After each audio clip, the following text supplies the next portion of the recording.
it's not just about getting knowledge, owning knowledge, it's about being able to impart it as well. Yes, sir. Whether it's on paper or during the interview in spoken language, and we shall help you with that. Greetings and salutations everybody. This is Dr. Reuben Singh again with my second podcast. And I am here with Prikshit, who has qualified his UPSC Prelims, right? Yes. Prelims. Okay. So today our plan is simple. We'll be understanding more civil services, more about civil services, and secondly how to crack at least prelims because he has qualified one. So let's get over to him and know him a little. Yes, sir. Could you introduce yourself if you don't mind? Of course, sir. My name is Prikshit. Basically, I am from Jhajjar district in Haryana. My schooling is from my hometown Jhajjar. Then I shifted to Delhi in 2016 for my graduation from Hindu College, University of Delhi. So after my graduation, I started preparing for UPSC examinations. In 2019, I started my preparation and then gave my attempts. Till now I have given 2 attempts of UPSC, in which first of which I cleared prelims in 1 attempt, and my initial attempt I failed. And I also cleared another exams of UPSC like UPSC CAPF Assistant Commandant Examination 2022. And recently I also cleared UPSC EPFO exam also. And I also cleared my HCS prelims examination twice. Alright. And now you are awaiting your interview. Yes, sir. Alright. For which you have joined WabsTalk. Yeah, for which I joined WabsTalk, and I'm getting a lot of knowledge from here. Like my personality improves from day 1 to day now. My friends are saying that you are becoming very well confident now. Your friends should also consider joining then. Yes, sir. They are still in the process, but I tell them they will join, sir, soon. So what was your inspiration behind it? What occurred to you that you wanted to go for civil services? When I was in school, in my school annual function, I remember that Dr. Santosh was our DM at that time, and she came in our annual function, and there is prize distribution function in which for Rakhi competition I got a prize from her. And then from that day I know about the IS officer and their powers and all, how they came, their carcade with security guards and all. And sir, one more incident, when I used to live in my hometown, then there are more power outage. Like in Delhi there is no power outage things, so there used to go power cut for like 4 hours. And just from my home, officers colony is like 1 to 2 kilometers away. So I used to ask my parents why there is no power cut in that area, because they shown like bright lights and all things, their street lights are also on. Then they used to tell me that they are officers, they have all the facilities, they have an emergency line for power. So I got inspirations from there, and I know the roles. When I joined the college, then I know proper administration system and all. I see. So my inspiration starts from my childhood. Alright, so you basically want power. Yes, sir. Power. And I also, when I am college, I joined National Service Scheme, NSS, and I do social service in health and education wing also. And then when you help someone from a downtrodden society or some poor or needy one, then it's give us an immense pleasure. So I also like to work for the society, and of course I also need power. Okay, alright. So basically you want to engage in public service. Yes, sir. Definitely. But in order to do that, you need to, of course, have some resources. Yes, sir. And civil services provide you the access to some amount of resources, if not unlimited. Yes, sir. And this way you can help people. Yeah, sir. Civil service provides us a very broad way of resources. We can work in any field like health and management, education, or economics of country. So that's why I want to join civil services. I see. But they say with great power comes great responsibilities. Yes. But what they don't say is great problems also. Yes, sir. So what are some of the misconceptions that are associated with civil service? Of course there are challenges, yes, but sir. What are some of them which are actually misconceptions? Sir, misconception with civil service, like when I don't know about the procedure and all till when I joined the coaching and I prepared for my civil service exam, the life of a bureaucrat or a civil servant is very easy and comfortable. But now I know that their life is not so easy. You have to work for like 24 hours in some situations, and you have to take some challenging decisions. Like if you are a DM, you have the responsibility of whole district. So for some time, if someone is protesting for a power outage or for construction of road and other things, and someone is like on hunger strike, then you have to take some decisions which affect a whole society. So it's like a very stressful job. So it's not like it's always easy and comfortable. Once you get into the services, your all problems will be over. It's not like that.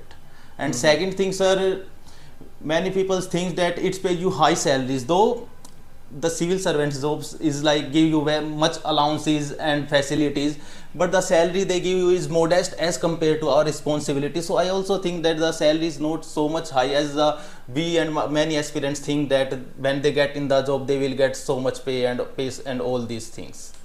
These are some of the common misconceptions. Also, one thing I would like to share with the people who are from the rural areas or like that, they think that UPSC CSC is for those people who have resources and from metro cities, like elite people, or who have basic above creamy layer people. It's not like that. In the digital era, after COVID-19 pandemic especially, we have resources available on Telegram also. Even nowadays you can't need a coaching for a material. All the material is available on the Telegram and the internet. So we have to clear all these misconceptions also. Yeah, in fact, I was reading about this IAS officer. I forgot his name, but I do remember his story. He said during election days, they work 24/7. Yes, sir. And he also shared one picture in one of his answers on Quora I was reading. And in that picture, he said it's 11 o'clock at my home and I'm addressing a team of people who are going to be, handling all this election. Yes, sir. So in fact, it is a challenging job. So what do you think are some of the challenges that are associated with civil services? Okay, sir. Major challenges that are associated with civil service now in our country is, the major one is red tapeism and corruption, sir. Because as we go in the office, there is a huge amount of corruption going on. For a few paperwork, they have to take money from anyone, and red tapeism. And sir, like 3 to 4 days back, one of my friend got selected in Haryana STM. He told my friend that one STM and ETO, excise taxation officer, are caught with a bribe of just 5,000 rupees, sir. 5,000 bucks, my God. So this erode the trust of public in the government institutions. Yes, your credibility gets challenged. Yes, sir. And the second one is diversity and inclusion. Like nowadays, if in the politics, like there is representation from every community, politician represent everyone. But in civil services, the representation of everyone is not present. Like in the current report, they have said that in the secretary post, most of the posts are dominated by general categories only, and the OBCs and SCs don't have so much post in that category. So we also need diversity and inclusion to address the problems of all the societies. All right. And is there any political pressure involved as well? Yes, sir. Political pressure. Like there is sometimes conflict of interest going on in civil services. Like sometimes you have to do something ethically, but then you have some kind of external pressure, and you have to do it in a wrong way. Do something ethical, but choose the wrong path. Yes, sir. Due to your superiors saying or external pressure, you can't avoid.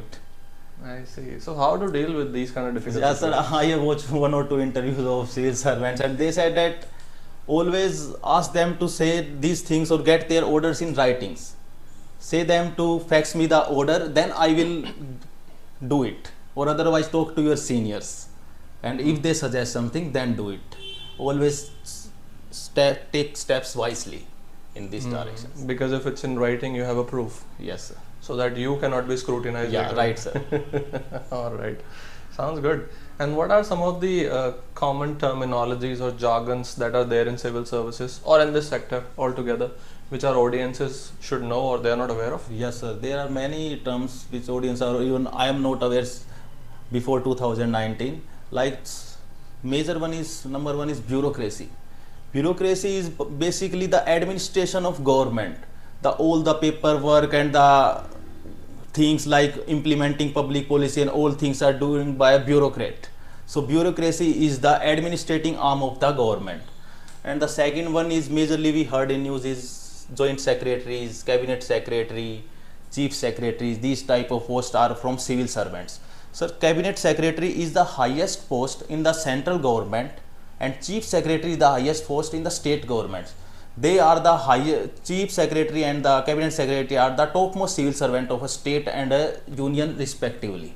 So they pass the order to the chain of the civil servants from the top notch of the country to state to a district to a panchayat level.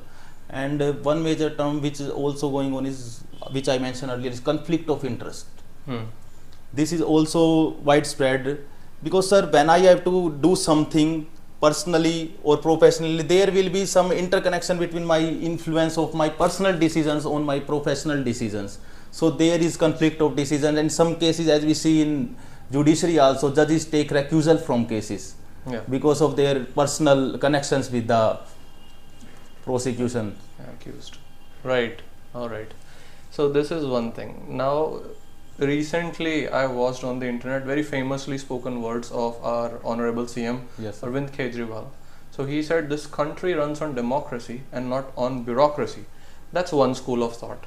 And another school of thought is it's in fact the bureaucracy of the country which is running the entire governance, because democratic leaders, they come and go, but Yes, bureaucrats, they remain. So which school of thought according to you is right here? sir, I want to quote our Vice President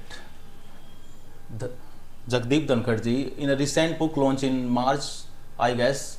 He said that civil servants or civil service is the backbone of governance of our country and in implementing policies. So I think we should choose a middle path from both the schools. Like if we say that bureaucracy alone do all the work, do all the governance aspects, and politicians not do, or democracy. Bureaucracy is also part of democracy. So it's like a subset of democracy, but it is a very important pillar of democracy. So in my opinion, there should be a sorry sir, in my opinion, there should be a middle way in which bureaucrats and the politicians work in a harmonized way without getting In each other's way. in each other's way. Yeah, sir. There should be a separations of power also and interconnectedness also to address the complex issues. Okay. And who are your bureaucrat heroes? Sir, my bureaucrat heroes from our modern time. Number one, I guess, is for me is Sardar Vallabhbhai Patel, our first deputy prime minister and the home minister of our country. Since 1947, he visioned the civil services more than anyone else. Like we can say in the example of integration of princely states into independent India. He shows where diplomatic skills and the administrative skills he shows are of utmost level, and he does most things for the civil servants. And sir, in contemporary times, I got one person, S.K. Sankaran. He is known as the people's collector. He worked very well for the elevating the poor and pioneered the grassroots development of society in India. And we can also, I'm all very inspiring from Ajit Doval sir, which is currently our national security advisor sir. The work Ajit Doval sir is very inspirational for me, and he's like an idol for me. The policies he make in the international security situations for India in the international and the internal conflicts, like he has worked in IB, he joined as an IPS officer, then he worked for RAW in Pakistan also, and in Operation Blue Star he also played a major role. And since 2014 he is handling internal security of our country very well and frame major policies. So these are the major personalities I like very much, and they are doing great in their sphere to make our country big. All right. So you have yourself qualified prelims. Yes sir. So what are some of the practical tips that you would like to share with our, I would say, audience who are hoping to get into this?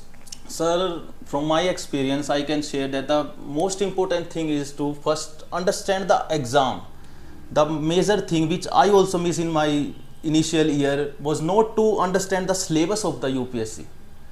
First of all, we have to understand the syllabus. It's like a war. If we don't know the powers of our opposite enemy, then we can't win for sure. It's very simple, but we can't understand it. We just start reading books from the day one without understanding what type of questions they are asking and which type they are asking. Like generally UPSC asks what, why and how, focus on these type more than what. So we have to analyze the whole syllabus, and then we have to analyze the previous year questions of both prelims and mains to get a rough idea of how much type of questions and from which topic they are asking questions. And the second thing I want to ask is it is a very long journey, sir. So it's take 1.5 to 2 years to prepare for the whole process. So start early, at least before 2 years from your exam date, so you can prepare well. And the most important thing which I acknowledge in my journey is consistency. Consistency and discipline is very important in this exam, because it's a cycle of 12 months. After 1 year you have prelims, and then after 3 months you have a mains, and then after 3 to 4 months you have an interview. So it takes your whole 2 years, 1 year for preparation and 1 year in the process of selections. It's like a candidate give around 35 hours in an examination of UPSC for selection, writing examinations or giving interview. Total amount is of 35 hours. So consistency is very key in clearing the exam of prelims, mains and interview in UPSC. If you are consistent, then you can surely clear. It's not all about merit, sir. There is one Junaid Ahmed, All India rank 2 candidate. He got just 60% marks in the 12th class and barely passed in the graduation. But he was so consistent and disciplined that he cleared the exam twice. Firstly, he got selected in IRS, and then he got the All India rank 2nd. So he's also one of my idol in this journey. I see. So you are saying it takes minimum 2 years to prepare for UPSC, because optimum it will take 2 years for you to prepare. So you have to start early. Don't do mistake like start if you have to, after getting 21 we can give this exam. So start from 19. I see. So then what about some of the claims that are made on social media and internet? Crack UPSC in 90 days. Sir, they are all for marketing these are all marketing strategies to attract the students, and they charge very high amount of fees. Like nowadays, if you got coaching from GS General Studies, then they are charging you about 2 lakhs rupees for general studies. Yes, sir. And they will give on classes, they are of 2 hours each class, and one day there will be only one class of 2 hours, and the course will take 10 months, and they are charging high amount of fees. So I think coaching is not necessary, sir. Even I didn't take coaching for GS. I only take coaching for my optional only. All right. Yeah. So they say that the syllabus of UPSC is vast, and you have to study almost everything about everything. Yes. How far do you think in real life it is applicable? So in real life it's applicable, as when I was just a student, though I came to a prestigious university, Delhi University and Hindu College, but I didn't know much as I am from science background. But when I started preparing for UPSC, and when I read all geography, history, polity of the India and the world, economics, all these things, then I understand how a man can know all things. When I read newspaper now, then I can easily understand what's going on in the world of why there is rain, why there is climate change, how economy changes, why there is a currently slowdown, what are the factors behind it. So in my opinion, it makes us a complete human being. We have at least we have knowledge from each sphere, and we can talk on this. And also if we see, it helps us in services lot if we got selected. Like we have to work in various departments. In health department we have to work, in education department, in Ministry of Earth Sciences for weather forecasting, all these departments we also have to work. In Ministry of Home Affairs, where we have to work for internal security and paramilitary forces, for law and order. So civil services covers a vast area.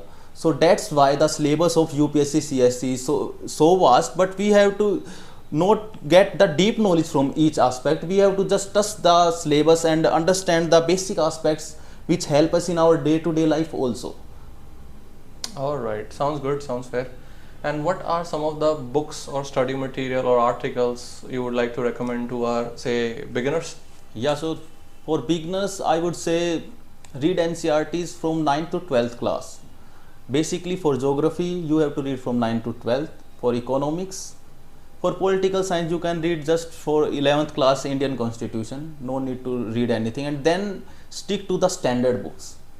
For polity, we have Lakshmikant, Indian Polity by M. Lakshmikant. It's like a Bible in UPSC for aspirants. And for modern history, we have Spectrum by Rajiv Ahir sir. It's also a very good book, and you have to stick to it. And for ancient history, I do my ancient history from Tamil Nadu books. So you can prefer either NCRTs or Tamil Nadu books. They both are good. Just the difference in Tamil Nadu books, they have given the facts separate way, but in NCRT you have to underline them. And sir, for economics, I would suggest you can read from anywhere. I read Munal sir's booklets. They are available in the market, and I feel Munal sir is good for that part also. So these are the standard books, and the other resources we can find on the YouTube from the topper strategy. We can easily take their strategies and then flexibilize it according to our needs. It's not like if one topper says that he studies for 16 hours, then you also have to study for 16 hours. It's not like that.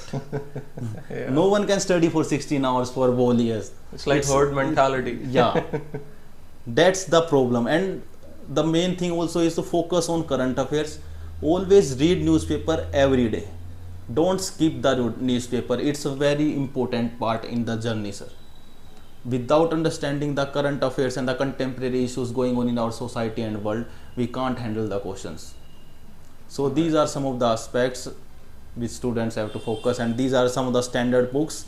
And you can also read blogs from Quora or the Google of the toppers. They have mentioned whole list regarding to the optionals, which optional you have, or for the GS. So the material is fully available on the internet and Telegram. So there is no need to go here and there and give so much money to the coaching institutions. All right. And what is the most fascinating thing about civil services according to you? Okay. So according to me, the dynamic role of a civil servant attracts me a lot, because the role they played in various spheres. I think I'm not a type of person who can work 9 to 5 in an office sitting on a chair and a computer.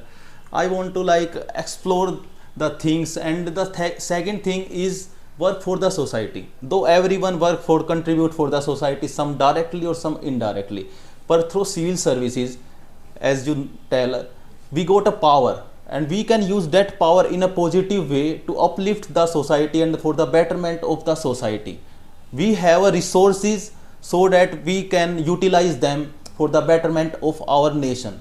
So that's why these things fascinate me more than anything else. That's why I want to join civil services. All right. So let's reverse back to the question that we were talking about, the challenges that are faced in civil services. And one of them you mentioned was red tapeism. Yes. How do you think we can counter red tapeism? Sir, nowadays, like with the advancement of technology and AI, nowadays government is countering it and increasing transparency. Like in the income tax sector, they now have the equipment that there is no need of public dealing of the income tax officials with the people. Earlier, they have to public deal, and then if there is public dealing, then they will charge some money. Now everything is by internet. Just file your IT claim there, and they will accept there. You don't have to interact with the officers. So by using AI and technological advancement, with the integration of technology with civil services, we can increasingly tackle these things and increase the accountability and transparency in the situations. Like nowadays there are portals on which we can file a complaint against the government organizations or the government servants which are not doing their work properly. Like in my state, there is CM window. If you have any problem with any sector of the government or with any official, just file complaint at the CM window. It's handled directly by the Chief Minister Office of Haryana. Oh, that's nice. That's So very nice. by using technology in a good way, we can tackle these things easily. All right. So while summing it up, what is the final crux? What is the takeaway from this entire meet? Sir, I will say that only if you are preparing for civil service and if you are a serious aspirant, then be consistent, be disciplined, and be honest to yourself, not to anyone else. Don't show to anyone that you are preparing, you have cleared this, you don't clear this.